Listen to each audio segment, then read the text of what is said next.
they're walking into a bar, and standing outside is a nun. And she looks at him and she says, "Before you enter this den of iniquity, think of your mother and your father." He said, "They're dead. They're dead in heaven." She said, "Well, think of the damage the alcohol is going to do to your brain." Huh? What are you talking about? Have you ever had a drink? And the nun says, "No." He said, "Well, how the hell can you stand there talking about it and saying drink is going to do damage to your brain if you've never had it?" I'll tell you what, I'll go in, get your drink, bring it out, give it to you, you drink it. If you don't like it, then you can talk about it. But don't talk about things you've never experienced. "What'll you have?" And the nun says, "I don't know." "What do ladies generally drink?" He says, "Gin." She says, "All right, I'll have a gin. But get it in a cup so nobody will notice." The fellow goes into the bar and he says, "Give us a pint of beer and a double gin in a cup." And the fellow says, "Is that bloody nun out there again?" The Pope, discussing the existence of God with an out-and-out atheist, starts off very correctly, discussion, and as the hours go by, it gets more and more heated, and eventually the Pope turns to the man and he said, "The mom! Get the mom! And you, come here. You are like a man who is totally blindfolded in a dark room looking for a black cat that is not there." The fellow said, "With all respect, Your Holiness, I think there's great similarity between us both." He said, "What do you mean, similarity?" He said, "Well, as far as I'm concerned, you are like a man who is blindfolded in a totally dark room looking for a black cat that isn't there. The only difference is that you found it."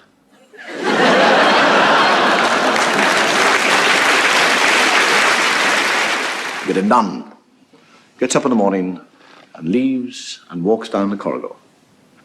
And another nun looks at her and says, it's a difficult thing to say, another nun, and says, "You got out of the wrong side of the bed this morning." And she goes on down, and another nun says, "You got out of the wrong side of the bed this morning." And this happens 15 times, and by then she's livid. And she meets the Mother Superior. And the Mother Superior is just about to open her mouth, and the sister says, "Don't tell me that I got out of the wrong side of the bed this morning!" And the Mother Superior said, "I wasn't going to say that. I was just going to say, what are you doing with the bishop's shoes on?"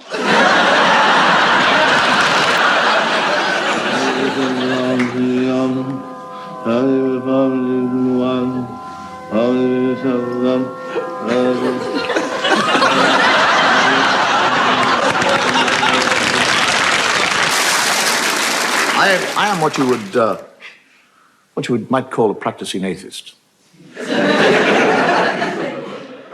I'm quite happy to be an atheist because I think actually God likes atheists better. We never ask him for anything. We're not bothering him all the time saying, "Oh God, please help me, I'm with this thing."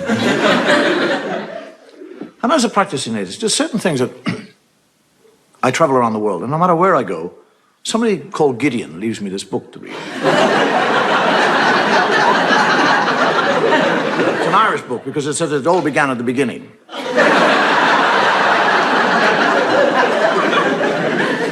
There are certain things that, when I read the Bible, and I do read the Bible, that I find difficult to understand. I mean, if God has been there forever, what was he doing before he got to us? I mean, what was he out there doing? Was he sitting there going, "Bored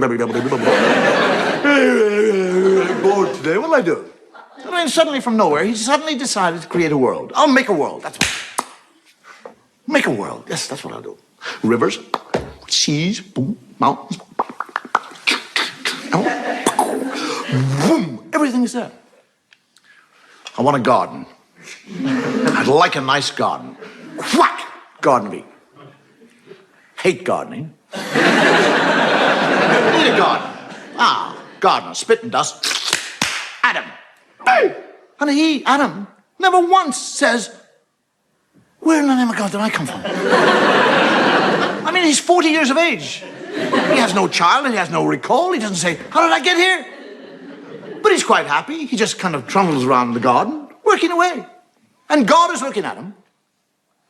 And he sees that animal's happy.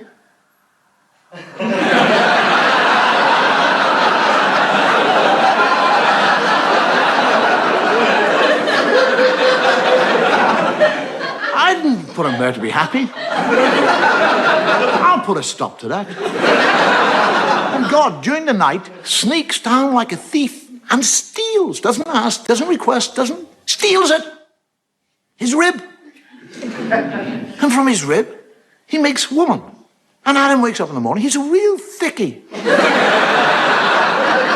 He's lying there, and there's somebody else, he doesn't say, where did you come from? How the hell did you get here? Where did you get those lumps?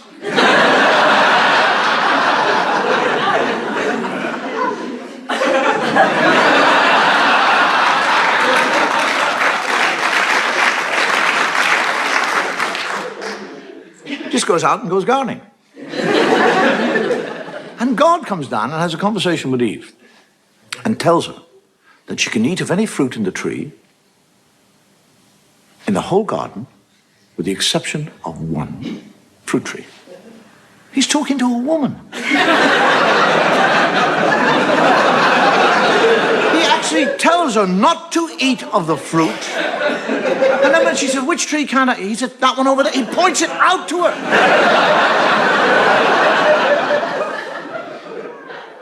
And when he goes and hides, and she sneaks up to the tree, and a snake comes down and has a conversation. A snake. Now, if I see a snake, I'll back off. One starts talking, I'll crap myself.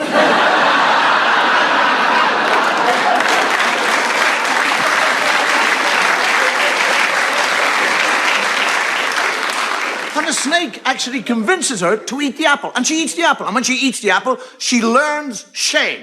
That's what happens when you eat apples. Now, she's not ashamed that she's disobeyed God or that she's eaten the apple. She's ashamed of one part of her body. That's all. She becomes ashamed of that area of the body.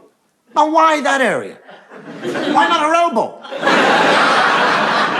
Her nose. Do you actually realize that if Eve had been ashamed of her nose, every woman in the world now would be ashamed of your noses? You'd all be sitting here tonight with little nose knickers on.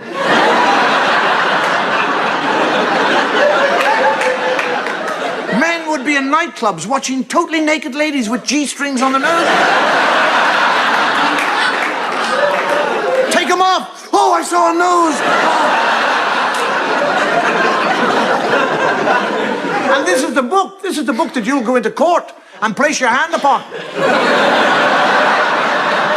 And swear to tell the truth, the whole truth, nothing but the truth. The first funeral I ever went to, and believe me, this is true, I was 6 years of age.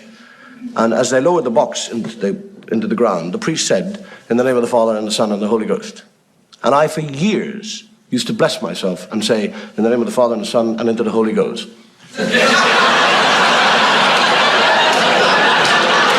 One final custom that we have in Ireland regarding death and a funeral is that only one person who is buried in a graveyard can go to heaven. Which basically means if two people are buried in the same graveyard on the same day, the last one in has got to wait till tomorrow. So can you imagine what would happen if one funeral met another funeral going to the same graveyard?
Little fella dies and goes to heaven, and St. Peter said, would you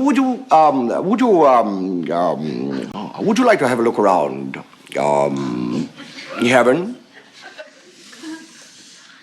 And the fellow, yeah, I would, actually. So they're looking around heaven.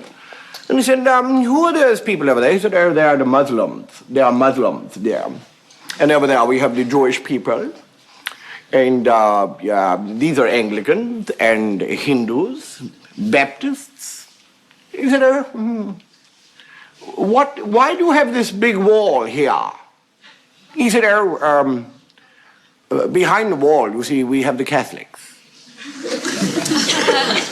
He said, why do you have the Catholics behind the wall? He said, shh, they like to think that they're the only ones here.